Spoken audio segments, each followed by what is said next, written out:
ईसाई धर्म। ईसाई धर्म के संस्थापक हैं ईसा मसीह। ईसाई धर्म का प्रमुख ग्रंथ है बाइबल। ईसा मसीह का जन्म जेरूसलम के निकट बैथलेहम नामक स्थान पर हुआ था। ईसा के जन्म दिवस को क्रिसमस के रूप में मनाया जाता है। ईसा मसीह के माता का नाम मैरी और पिता का नाम जोसेफ है।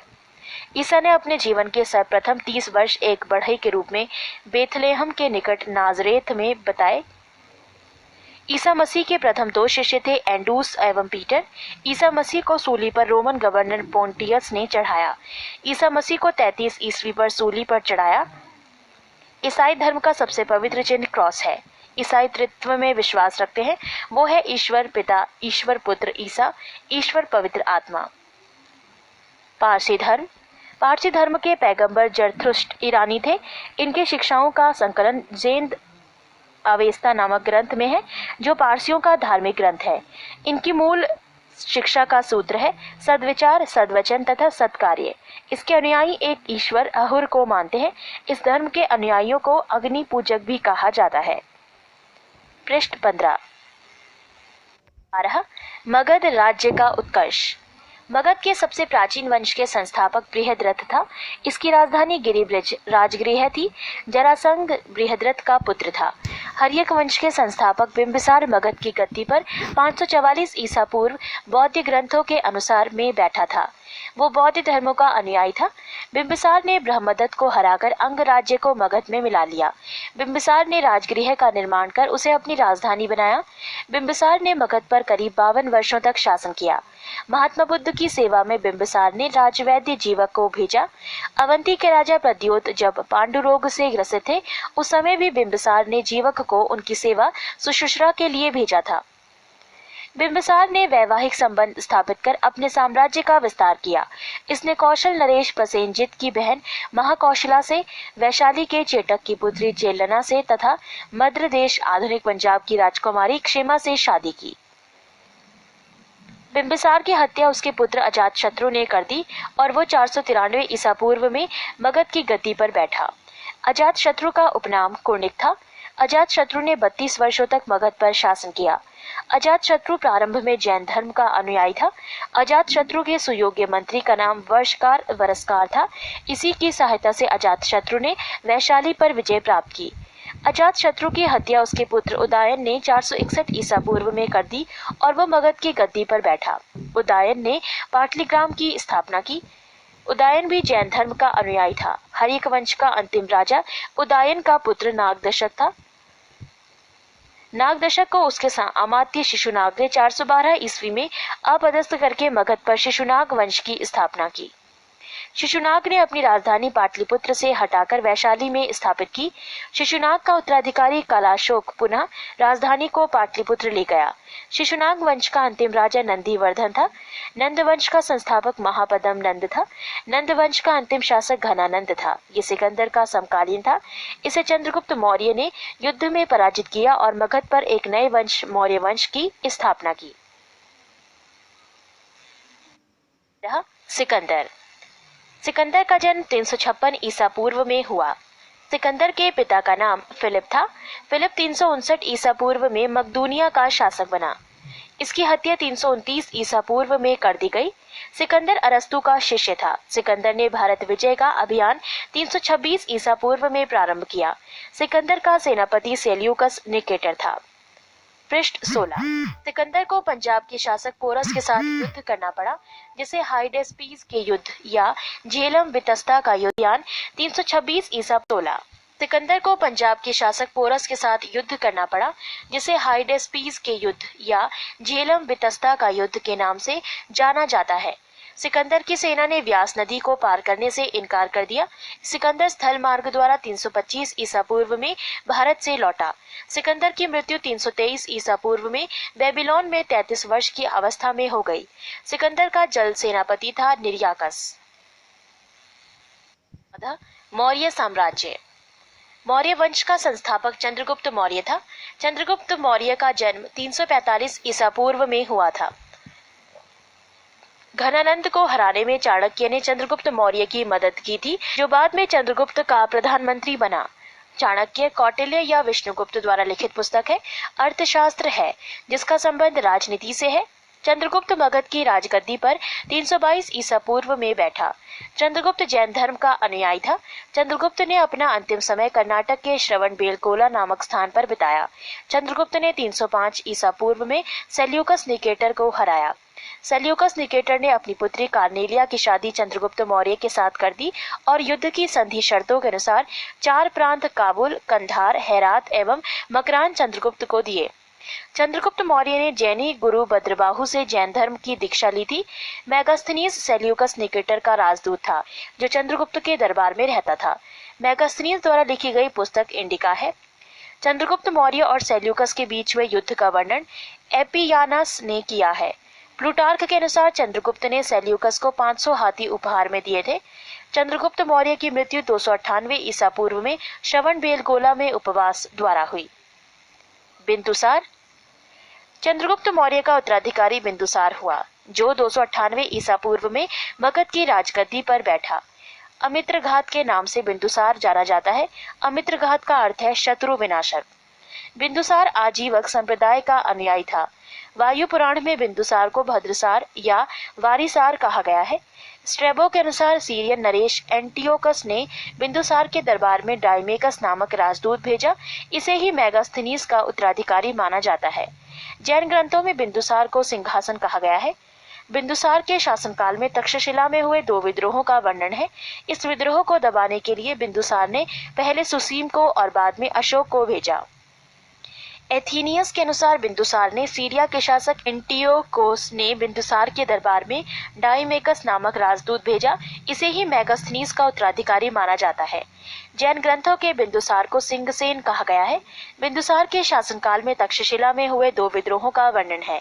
इस विद्रोह को दबाने के लिए बिंदुसार ने पहले सुसीम को और बाद में अशोक को भेजा।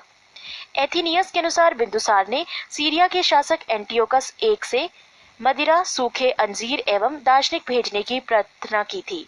बौद्ध विद्वान तारानाथ ने बिंदुसार को 16 राज्यों का विजेता बताया है। अशोक। बिंदुसार का उत्तराधिकारी अशोक महान हुआ जो 269 ईसा पूर्व में मगध की राजगद्दी पर बैठा। राजगद्दी पर बैठने के समय अशोक अवंती का राज्यपाल था। मास्की एवं गुर्जरा अभिलेख में अशोक का नाम अशोक मिलता है। पृष्ठ 17। पुराणों में अशोक को अशोकवर्धन कहा गया है। अशोक ने अपने अभिषेक के 8वें वर्ष लगभग 261 ईसा पूर्व में कलिंग पर आक्रमण किया और कलिंग की राजधानी तोसली पर अधिकार कर लिया। प्लिनी का कथन है कि मिस्र का राजा फिलाडेल्फस टॉलेमी द्वितीय ने पाटलिपुत्र में डियानीसियस नाम का एक राजदूत भेजा था अशोक के दरबार में। उपगुप्त नामक बौद्ध भिक्षु ने अशोक को बौद्ध धर्म की दीक्षा दी। अशोक ने आजीविकों को रहने हेतु बराबर की पहाड़ियों में 4 गुफाओं का निर्माण करवाया जिनका नाम कर्ज, चौपार, सुदामा तथा विश्व झोपड़ी था। नोट: अशोक के पौत्र दशरथ ने आजीविकों को नागार्जुन गुफा प्रदान की थी। अशोक की माता का नाम सुभद्रांगी था। अशोक ने बौद्ध धर्म के प्रचार के लिए अपने पुत्र महेंद्र एवं पुत्री संघमित्रा को श्रीलंका भेजा। भारत में शिलालेख का प्रचलन सर्वप्रथम अशोक ने किया। अशोक के शिलालेखों में ब्राह्मी, खरोष्टी, ग्रीक एवं अरमाइक लिपि का प्रयोग हुआ है। ग्रीक एवं अरमाइक लिपि का अभिलेख अफगानिस्तान से, खरोष्टी लिपि का अभिलेख उत्तर पश्चिम पाकिस्तान से और शेष भारत से ब्राह्मी लिपि के अभिलेख मिले हैं। अशोक के अभिलेखों को 3 भागों में बांटा जा सकता है: 1 शिलालेख, 2 स्तंभलेख तथा 3 गुहालेख। अशोक के शिलालेख की खोज 1750 ईस्वी में पाद्रेटी फैनथेलर ने की थी। इनकी संख्या 14 है। अशोक के अभिलेख पढ़ने में सबसे पहली सफलता 1837 ईस्वी में जेम्स प्रिसेप को हुई। अशोक के प्रमुख शिलालेख एवं उनमें वर्णित विषय: पहला शिलालेख, इसमें पशु बलि की निंदा की गई है। दूसरा शिलालेख, इसमें अशोक ने मनुष्य एवं पशु दोनों की चिकित्सा व्यवस्था का उल्लेख किया है। तीसरा शिलालेख, इसमें राजकीय अधिकारियों को यह आदेश दिया गया है कि वो हर 5वें वर्ष के उपरांत दौरे पर जाएं। इस शिलालेख में कुछ धार्मिक नियमों का भी उल्लेख किया गया है। चौथा शिलालेख, इस अभिलेख में भेरी घोष की जगह धम्म घोष की जगह घोषणा की गई है। 5वां शिलालेख, इस शिलालेख में धर्म महामात्रों की नियुक्ति के विषय में जानकारी मिलती है। 6ठा शिलालेख, इसमें आत्म नियंत्रण की शिक्षा दी गई है। 7वां एवं 8वां शिलालेख, इनमें अशोक की तीर्थ यात्राओं का उल्लेख किया गया है। 9वां शिलालेख, इसमें सच्ची भेंट तथा सच्चे शिष्टाचार का उल्लेख किया गया है। 10वां शिलालेख, इसमें अशोक ने आदेश दिया है कि राजा तथा उच्च अधिकारी हमेशा प्रजा के हित में सोचें। 11वां शिलालेख, इसमें धम्म की व्याख्या की गई है। 12वां शिलालेख, इसमें स्त्री महामात्रों की नियुक्ति एवं सभी प्रकार के विचारों के सम्मान की बात कही गई है। 13वां शिलालेख, इसमें कलिंग युद्ध का वर्णन एवं अशोक के हृदय परिवर्तन की बात कही गई है। इसी में पड़ोसी राजाओं का वर्णन है। 14वां शिलालेख, अशोक ने जनता को धार्मिक जीवन बिताने के लिए प्रेरित किया। पृष्ठ 18, अशोक के स्तंभ लेखों की संख्या 7 है, जो केवल ब्राह्मी लिपि में लिखी गई है। ये 6 अलग अलग स्थानों से प्राप्त हुआ है। 1. प्रयाग स्तंभ लेख, ये पहले कौशाम्बी में स्थित था। इस स्तंभ लेख को अकबर में इलाहाबाद के किले में स्थापित करवाया। 2. दिल्ली टोपरा, ये स्तंभ लेख फिरोज शाह तुगलक के द्वारा टोपरा में दिल्ली लाया गया। 3. दिल्ली मेरठ, पहले मेरठ में स्थित ये स्तंभ लेख फिरोज शाह द्वारा दिल्ली लाया गया है। 4. रामपुरवा, ये स्तंभ लेख चंपारण बिहार में स्थापित है। इसकी खोज 1872 ईस्वी में कार्लाइल ने की। 5. लौरिया अरेराज, चंपारण बिहार में। 6. लौरिया नंदनगढ़, चंपारण बिहार में। इस स्तंभ पर मोर का चित्र बना है। कौशाम्बी अभिलेख को रानी का अभिलेख कहा जाता है। अशोक का सबसे छोटा स्तंभ लेख रुम्मीदेई है। इसी में लुम्बिनी में धम्म यात्रा के दौरान अशोक द्वारा भू राजस्व की दर घटा देने की घोषणा की गई है। अशोक का 7वां अभिलेख सबसे लंबा है। प्रथम पृथक शिलालेख में ये घोषणा है कि सभी मनुष्य मेरे बच्चे हैं। अशोक का शार ए कुना कंदहार अभिलेख ग्रीक एवं आर्मेयिक भाषाओं में प्राप्त हुआ है। साम्राज्य में मुख्यमंत्री एवं पुरोहित की नियुक्ति के पूर्व इनके चरित्र को काफी जांचा परखा जाता था। इसे उपधा परीक्षण कहा जाता था। सम्राट की सहायता के लिए एक मंत्री परिषद होती थी, जिसमें सदस्यों की संख्या 12, 16 या 20 हुआ करती थी। अर्थशास्त्र में शीर्षस्थ अधिकारियों के रूप में तीर्थ का उल्लेख मिलता है, जिसे महामात्र भी कहा जाता था। इसकी संख्या 18 थी। अर्थशास्त्र में चर जासूस को कहा जाता था। मौर्य प्रांत और राजधानी, उत्तरापथ तक्षशिला, अवंती राष्ट्र उज्जैनी, कलिंग तोसली, दक्षिणापथ सुवर्णागिरी, प्राशी पूर्वी प्रांत पाटलिपुत्र। अशोक के समय मौर्य साम्राज्य में प्रांतों की संख्या 5 थी। प्रांतों को चक्र कहा जाता था। प्रांतों के प्रशासक कुमार या आर्यपुत्र या राष्ट्रिक कहलाते थे। प्रांतों का विभाजन विषय में किया गया था, जो विषयपति के अधीन होते थे। प्रशासन की सबसे छोटी इकाई ग्राम थी, जिसका मुखिया ग्रामीक कहलाता था। प्रशासकों में सबसे छोटा गोप था, जो 10 ग्रामों का शासन संभालता था। मेगास्थनीज के अनुसार नगर का प्रशासन 30 सदस्यों का एक मंडल करता था, जो 6 समितियों में विभाजित था। प्रत्येक समिति में 5 सदस्य होते थे। अर्थशास्त्र में वर्णित तीर्थ, 1 मंत्री प्रधानमंत्री, 2 पुरोहित धर्म एवं दान विभाग का प्रधान, 3 सेनापति सैन्य विभाग का प्रधान, 4 युवराज राजपुत्र, 5 त्यौवारिक राजकीय द्वार रक्षक, 6 अंतर्वैदिक अंतःपुर का अध्यक्ष, 7 समाहर्ता आर्य का संग्रहकर्ता, 8 सन्निधाता राजकीय कोष का अध्यक्ष, 9 प्रशास्ता कारागर का अध्यक्ष, 10 प्रदेष्ट्री कमिश्नर, 11 पौर नगर का कोतवाल, 12 व्यवहारिक प्रमुख न्यायाधीश, 13 नायक नगर रक्षा का अध्यक्ष, 14 कर्मांतिक उद्योगों एवं कारखानों का अध्यक्ष, 15 मंत्री परिषद अध्यक्ष, 16 दंडपाल सेना का सामान एकत्र करने वाला, 17 दुर्गपाल दुर्ग रक्षक, 18 अंतपाल सीमावर्ती दुर्ग का रक्षक। पृष्ठ 19, बिक्री कर के रूप में मूल्य का 10वां भाग वसूला जाता था। इसे बचाने वालों को मृत्युदंड दिया जाता था। मेगास्थनीज के अनुसार एग्रीनो मोई मार्ग निर्माण अधिकारी था। जस्टिन के अनुसार चंद्रगुप्त मौर्य की सेना में लगभग 50,000 अश्वारोही सैनिक, 9,000 हाथी एवं 8,000 रथ थे। प्लूटार्क या जस्टिन के अनुसार चंद्रगुप्त ने नंदों की पैदल सेना से 3 गुनी अधिक संख्या में अर्थात 60,000 आदमियों को लेकर संपूर्ण उत्तर भारत को रौंद डाला था। प्रशासनिक समिति एवं उसके कार्य। समिति और कार्य। प्रथम समिति कार्य उद्योग एवं शिल्प कार्य का निरीक्षण। द्वितीय समिति विदेशियों की देखरेख। तृतीय समिति जन्म मरण का विवरण रखना। चतुर्थ व्यापार एवं वाणिज्य की देखभाल। पंचम निम्रित वस्तुओं के विक्रय का निरीक्षण। षष्ठ बिक्री कर वसूल करना। युद्ध क्षेत्र में सेना का नेतृत्व करने वाला अधिकारी नायक कहलाता था। सैन्य विभाग का सबसे बड़ा अधिकारी सेनापति होता था। मेगास्थनीज के अनुसार मौर्य सेना का रखरखाव 5 सदस्यीय 6 समितियां करती थी। मौर्य प्रशासन ने गुप्तचर विभाग महामात्य सर्प नामक अमात्य के अधीन था। अर्थशास्त्र में गुप्तचर को गूढ़ पुरुष कहा गया है तथा एक ही स्थान पर रहकर कार्य करने वाले गुप्तचर को संस्था कहा जाता था। एक स्थान से दूसरे स्थान पर भ्रमण करके कार्य करने वाले गुप्तचर को संचार कहा जाता था। अशोक के समय जनपदीय न्यायालय के न्यायाधीश को राजुक कहा जाता था। सरकारी भूमि को सीता भूमि कहा जाता था। बिना वर्षा के अच्छी खेती होने वाली को अदेव मात्रक कहा जाता था। मेगास्थनीज ने भारतीय समाज को 7 वर्गों में विभाजित किया है। 1 दार्शनिक, 2 किसान, 3 अहीर, 4 कारीगर, 5 सैनिक, 6 निरीक्षक एवं 7 सभासद। स्वतंत्र वैश्यवृत्ति को अपनाने वाली महिला रूपा जीवा कहलाती थी। नंद वंश के विनाश करने में चंद्रगुप्त मौर्य ने कश्मीर के राजा प्रवर्तक से सहायता प्राप्त की थी। मौर्य शासन 137 वर्षों तक रहा। मौर्य वंश का अंतिम शासक बृहद्रथ था। इसकी हत्या इसके सेनापति पुष्यमित्र शुंग ने 185 ईसा पूर्व में कर दी और मगध पर शुंग वंश की नींव डाली। ब्राह्मण साम्राज्य। पुष्यमित्र शुंग, जिसने मगध पर शुंग वंश की नींव डाली, ब्राह्मण जाति का था। शुंग शासकों ने अपनी राजधानी विदिशा में स्थापित की। इंडो यूनानी शासक मिनांडर को पुष्यमित्र शुंग ने पराजित किया। पुष्यमित्र शुंग ने 2 बार अश्वमेध यज्ञ किया। इनके लिए पतंजलि ने अश्वमेध यज्ञ कराए।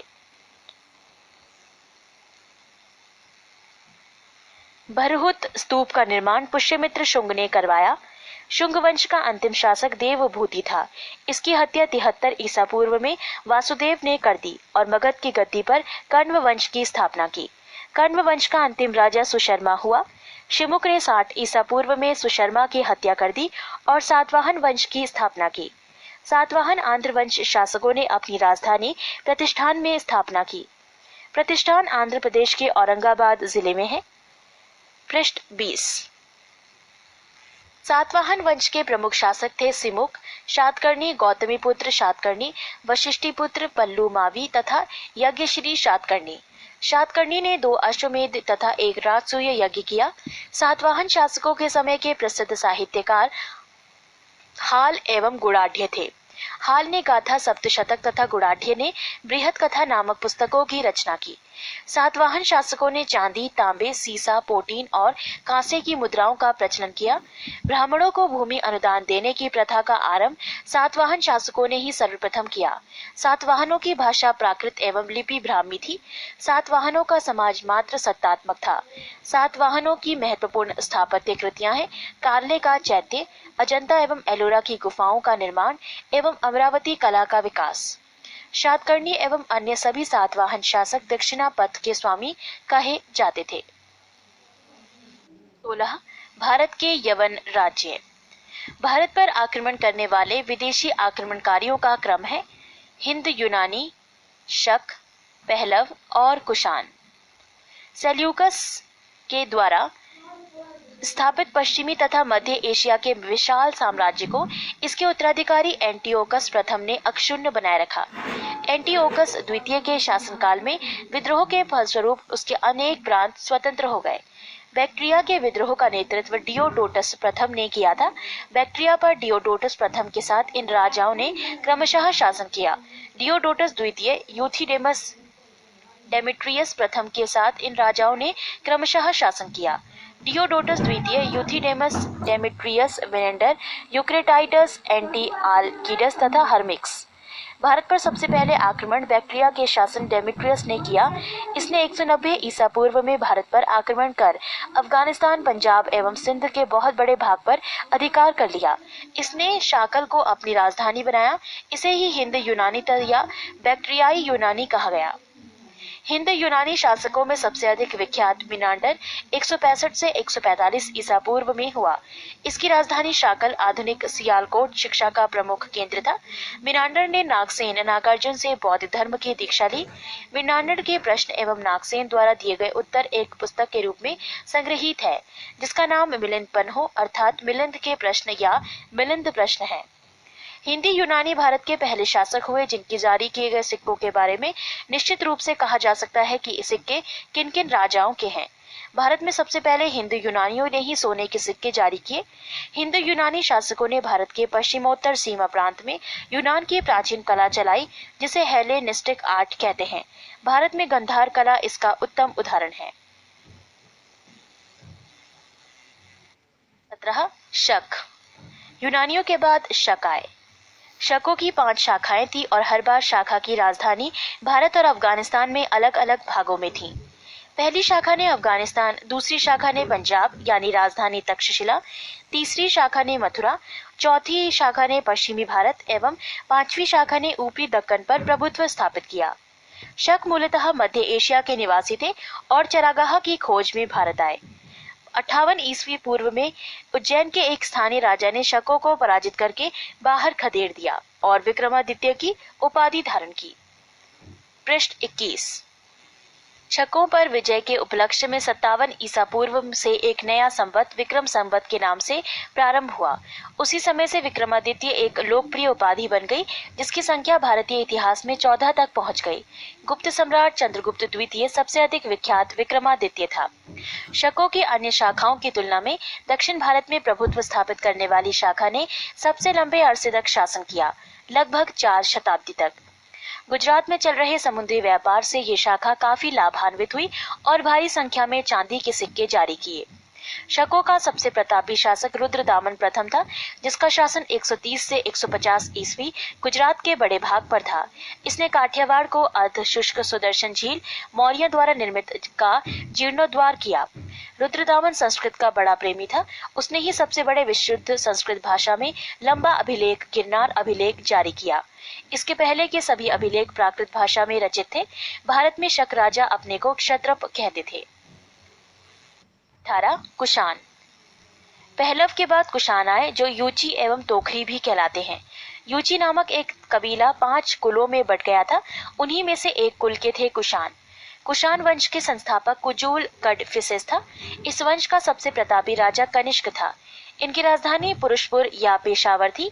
कुषाणों की द्वितीय राजधानी मथुरा थी।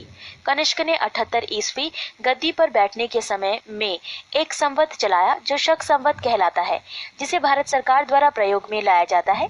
बौद्ध धर्म की चौथी बौद्ध संगीति कनिष्क के शासनकाल में कुंडलवन कश्मीर में प्रसिद्ध बौद्ध विद्वान वसुमित्र की अध्यक्षता में हुई। कनिष्क बौद्ध धर्म के महायान संप्रदाय का अनुयायी था। आरंभिक कुषाण शासकों ने भारी संख्या में स्वर्ण मुद्राएं जारी की, जिनकी शुद्धता गुप्त काल की स्वर्ण मुद्राओं से उत्कृष्ट है। कनिष्क का राज्य वैद्य आयुर्वेद का विख्यात विद्वान चरक था, जिसने चरक संहिता की रचना की। महाविभाष सूत्र के रचनाकार वसुमित्र हैं। इसे ही बौद्ध धर्म का विश्वकोश कहा जाता है। कनिष्क के राजकवि अश्वघोष ने बौद्धियों का रामायण बुद्ध चरित्र की रचना की। वसुमित्र, पाशव, नागार्जुन, महाचेत और संघर्षा भी कनिष्क के दरबार की विभूति थे। भारत का आइंस्टीन नागार्जुन को कहा जाता है। इनकी पुस्तक माध्यमिक सूत्र, इस पुस्तक में नागार्जुन ने सापेक्षता का सिद्धांत प्रस्तुत किया था। कनिष्क की मृत्यु 102 ईस्वी में हो गई। कुषाण वंश का अंतिम शासक वासुदेव था। गंधार शैली एवं मथुरा शैली का विकास कनिष्क के शासनकाल में हुआ था। रेशम मार्ग पर नियंत्रण रखने वाले शासकों में सबसे प्रसिद्ध कुषाण थे। नोट: रेशम बनाने का तकनीक का आविष्कार का सबसे पहले चीन में हुआ था। 19 गुप्त साम्राज्य। गुप्त साम्राज्य का उदय 3री शताब्दी के अंत में प्रयाग के निकट कौशाम्बी में हुआ। गुप्त वंश का संस्थापक श्रीगुप्त 240 से 280 ईस्वी था। श्रीगुप्त का उत्तराधिकारी घटोत्कच 280 से 320 ईस्वी में हुआ। गुप्त वंश का प्रथम महान सम्राट चंद्रगुप्त प्रथम था। ये 320 ईस्वी में गद्दी पर बैठा। इसने लिच्छवी राजकुमारी देवी से विवाह किया। इसने महाराज धीराज की उपाधि धारण की। गुप्त संवत 319 से 320 ईस्वी की शुरुआत चंद्रगुप्त प्रथम ने की। पृष्ठ 22। चंद्रगुप्त प्रथम का उत्तराधिकारी समुद्रगुप्त हुआ, जो 335 ईस्वी में राजगद्दी पर बैठा। इसने आर्यव्रत के 9 शासकों और दक्षिणाव्रत के 12 शासकों को पराजित किया। इन्हीं विजयों के कारण इसे भारत का नेपोलियन कहा जाता है। समुद्रगुप्त का दरबारी कवि हरिशेन था, जिसने इलाहाबाद प्रशस्ति लेख की रचना की। समुद्रगुप्त विष्णु का उपासक था। समुद्रगुप्त ने अश्वमेध कर्ता की उपाधि धारण की। समुद्रगुप्त संगीत प्रेमी था। ऐसा अनुमान उसके सिक्कों पर उसे वीणा वादन करते हुए दिखाए जाने से लगाया गया है। समुद्रगुप्त ने विक्रमांक की उपाधि धारण की थी। इसे कविराज भी कहा जाता था। समुद्रगुप्त का उत्तराधिकारी चंद्रगुप्त द्वितीय हुआ, जो 380 ईस्वी में राजगद्दी पर बैठा। चंद्रगुप्त द्वितीय के शासनकाल में चीनी बौद्ध यात्री फाहियान भारत आया। शकों पर विजय के उपलक्ष्य में चंद्रगुप्त द्वितीय ने चांदी के सिक्के चलाए। चंद्रगुप्त द्वितीय का उत्तराधिकारी कुमारगुप्त प्रथम या गोविंद गुप्त 415 ईस्वी से 454 ईस्वी पे हुआ। नालंदा विश्वविद्यालय की स्थापना कुमारगुप्त ने की थी। कुमारगुप्त प्रथम का उत्तराधिकारी स्कंदगुप्त 455 से 467 ईस्वी में हुआ। स्कंदगुप्त ने गिरनार पर्वत पर स्थित सुदर्शन झील का पुनरुद्धार किया। स्कंदगुप्त ने पर्णदत्त को सौराष्ट्र का गवर्नर नियुक्त किया। स्कंदगुप्त के शासनकाल में ही हुणों का आक्रमण शुरू हो गया। अंतिम गुप्त शासक भानुगुप्त था। गुप्त साम्राज्य की सबसे बड़ी प्रादेशिक इकाई देश थी, जिसके शासक को गोप्ता कहा जाता था। एक दूसरी प्रादेशिक इकाई भुक्ति थी, जिसके शासक ऊपरी कहलाते थे। भुक्ति के नीचे विषय नामक प्रशासनिक इकाई होती थी, जिसके प्रमुख विषयपति कहलाते थे। पुलिस विभाग का मुख्य अधिकारी दंडपाशिक कहलाता था। पुलिस विभाग के साधारण कर्मचारियों को चाट एवं भाट कहा जाता था। प्रशासन की सबसे छोटी इकाई ग्राम थी। ग्राम का प्रशासन ग्राम सभा द्वारा संचालित होता। ग्राम सभा का मुखिया ग्रामीक कहलाता था एवं अन्य सदस्य महत्तर कहलाते थे। ग्राम समूहों की छोटी इकाई को पेट कहा जाता था। गुप्त शासक कुमारगुप्त के दामोदरपुर ताम्रपुत्र में भूमि बिक्री संबंधी अधिकारियों के क्रियाकलापों का उल्लेख है। भू राजस्व कुल उत्पादन का 1/4 भाग से 1/6 भाग हुआ करता था। आर्थिक उपयोगिता के आधार पर निम्न प्रकार की भूमि थी: 1 क्षेत्र कृषि करने योग्य भूमि, 2 वास्तु वास करने योग्य भूमि, 3 चरागाह भूमि पशुओं के चारा योग्य भूमि, 4 खिल्य ऐसी भूमि जो जोतने योग्य नहीं होती थी, 5 अपृहत ऐसी भूमि जो जंगली होती थी। सिंचाई के लिए रहट या घंटी यंत्र का प्रयोग होता था। श्रेणी के प्रधान को ज्येष्ठक कहा जाता था। गुप्त काल में उज्जैन सर्वाधिक महत्वपूर्ण व्यापारिक केंद्र था। गुप्त राजाओं ने सर्वाधिक स्वर्ण मुद्राएं जारी की। इनकी स्वर्ण मुद्राओं को अभिलेखों में दीनार कहा गया है। पृष्ठ 23। कायस्थों का सर्वप्रथम वर्णन याज्ञवल्क्य स्मृति में मिलता है। जाति के रूप में कायस्थों का सर्वप्रथम वर्णन औशनम स्मृति में मिलता है। विंध्य जंगल में शबर जाति के लोग अपने देवताओं को मनुष्य का मांस चढ़ाते थे। पहली बार किसी के सती होने का प्रमाण 510 ईस्वी के भानुगुप्त के एरण अभिलेख से मिलता है, जिसमें किसी भोजराज की मृत्यु पर उसकी पत्नी के सती होने का उल्लेख है। गुप्त काल में वैश्यवृत्ति करने वाली महिलाओं को गढ़िका कहा जाता था। वृद्ध वैश्याओं को कुटनी कहा जाता था। गुप्त सम्राट वैष्णव धर्म के अनुयायी थे तथा उन्होंने इसे राजधर्म बनाया था। विष्णु का वाहन गरुण गुप्तों का राज चिन्ह था।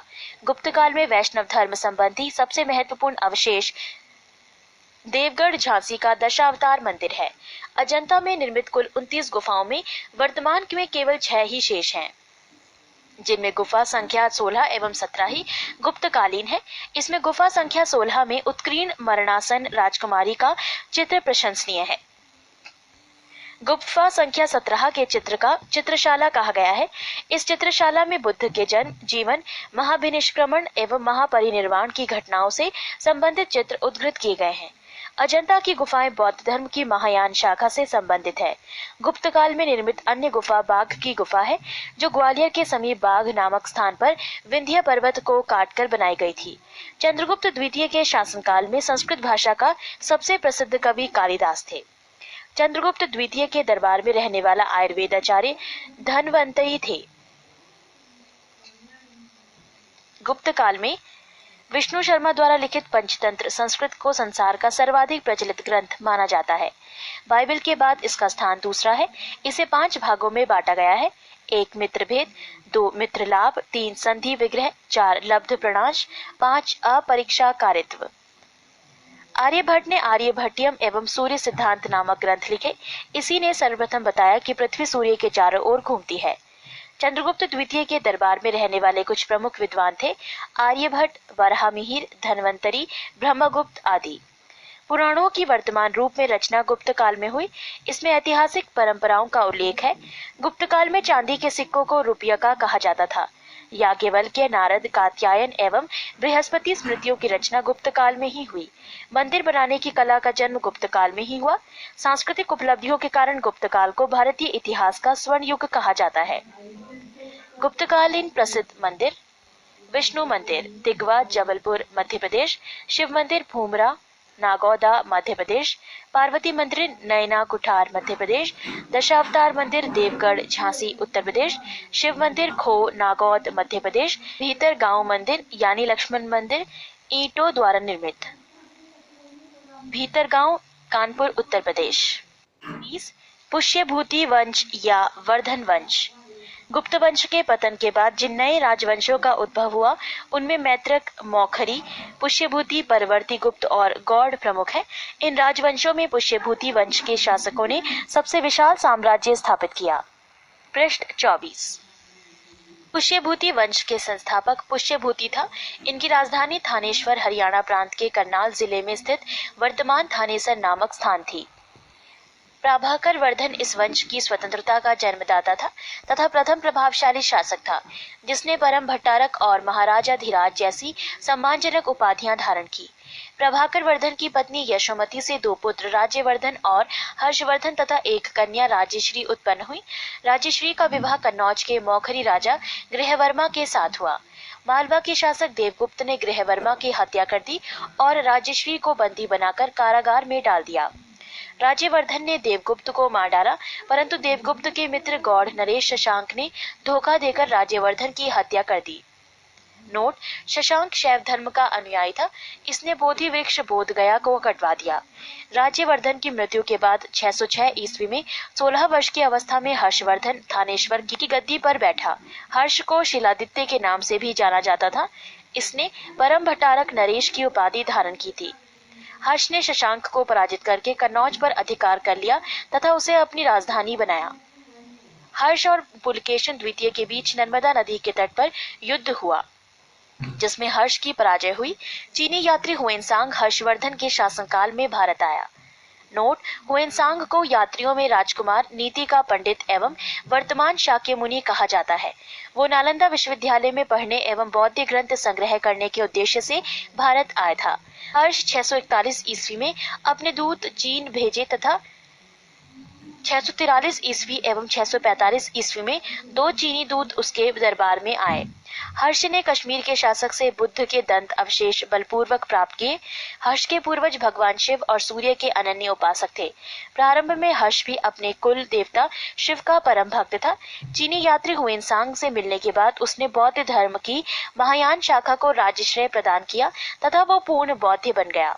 हर्ष के समय में नालंदा महाविहार महायान बौद्ध धर्म की शिक्षा का प्रधान केंद्र था। हर्ष के समय में प्रयाग में प्रति 5वें वर्ष एक समारोह आयोजित किया जाता था, जिसे महामोक्ष परिषद कहा जाता था। हुएनसांग स्वयं छठे समारोह में सम्मिलित हुआ।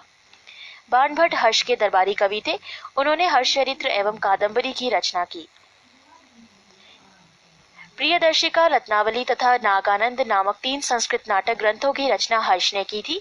कहा जाता है कि धावक नामक कवि ने हर्ष से पुरस्कार लेकर उसके नाम से ये तीनों नाटक लिख दिए। हर्ष को भारत का अंतिम हिंदू सम्राट कहा गया, लेकिन वह तो न कट्टर हिंदू था और न ही सारे देश का शासक ही। हर्ष के अधीनस्थ शासक महाराज अथवा महासामंत कहे जाते थे। हर्ष के मंत्री परिषद के मंत्री को सचिव या अमात्य कहा जाता था। प्रशासन की सुविधा के लिए हर्ष का साम्राज्य कई प्रांतों में विभाजित था। प्रांत को भुक्ति कहा जाता था। प्रत्येक भुक्ति का शासक राजस्थानीय, उपारिक या राष्ट्रीय कहलाता था। नोट: हर्ष चरित्र में प्रांतीय शासक के लिए लोकपाल शब्द आया है। भुक्ति का विभाजन जिलों में हुआ था। जिले की संज्ञा थी विषय, जिसका प्रधान विषयपति होता था।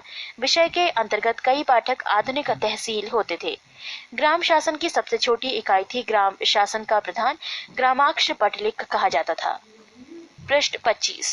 पुलिस कर्मियों को चाट या भाट कहा जा गया है। दंडपाशिक तथा दांडिक पुलिस विभाग के अधिकारी होते थे। अश्व सेना के अधिकारियों को बृहदेश्वर, पैदल सेना के अधिकारियों को बलाधिकृत या महाबलाधिकृत कहा जाता था। हर्षचरित में सिंचाई के साधन के रूप में तुलायंत्र जल पंप का उल्लेख मिलता है।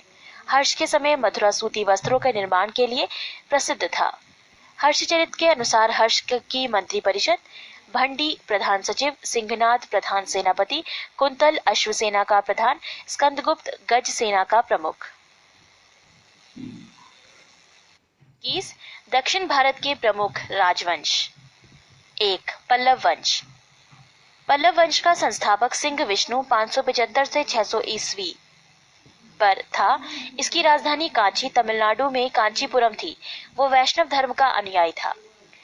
किराता अर्जुनियम के लेखक भारवी सिंह विष्णु के दरबार में रहते थे।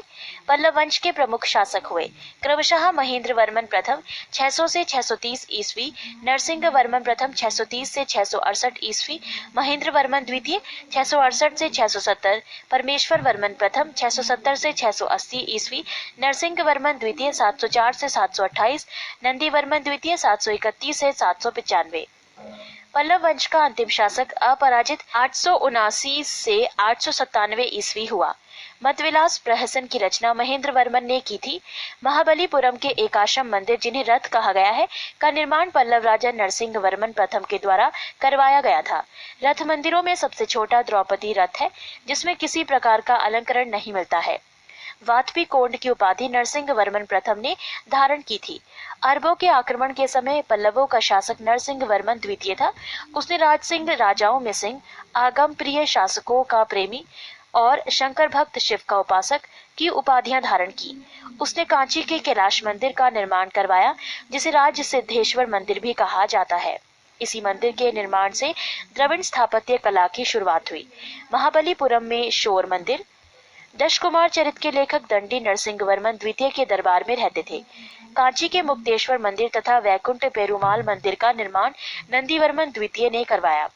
प्रसिद्ध वैष्णव संत तिरुमंगई अलवार नंदीवर्मन द्वितीय के समकालीन थे। चूरी चेदी राजवंश। कलचूरी